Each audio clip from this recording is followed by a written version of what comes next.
নমস্কার বন্ধুরা, অজয় পাপিয়া কিচেনে আপনাদের সবাইকে স্বাগত জানাই।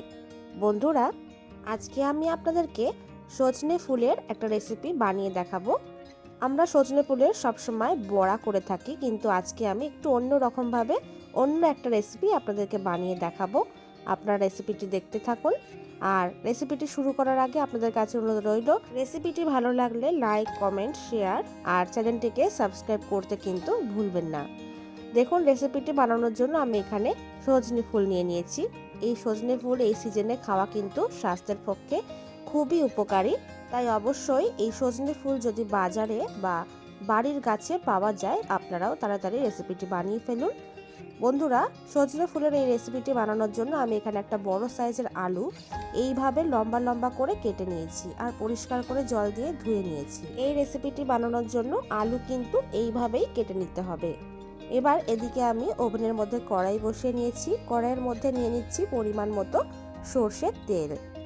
তেল ভালোভাবে গরম হয়ে গেলে তেলের মধ্যে দিয়ে দিচ্ছি সামান্য পরিমাণে একটু কালো জিরে আর দুটো চেরা কাঁচা লঙ্কা। তার সাথে দিয়ে দিচ্ছি একটা মিডিয়াম সাইজের পেঁয়াজ কুচি।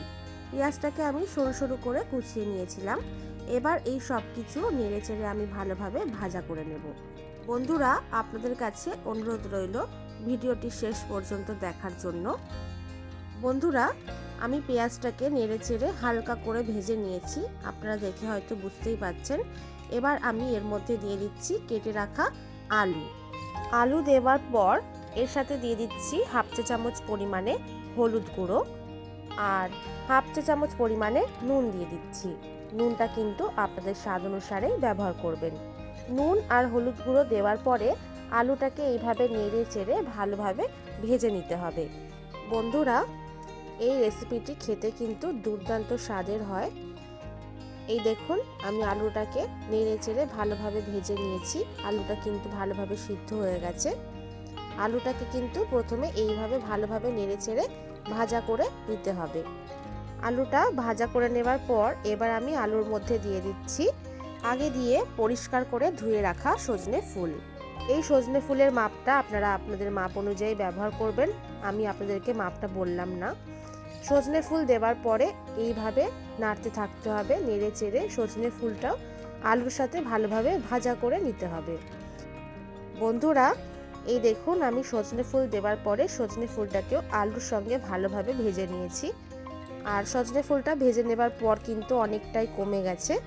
এবার আমি এর মধ্যে দিয়ে দিচ্ছি মেন যে উপকরণ এই রেসিপিটার জন্য, 3 চা চামচ পরিমাণে পোস্ত।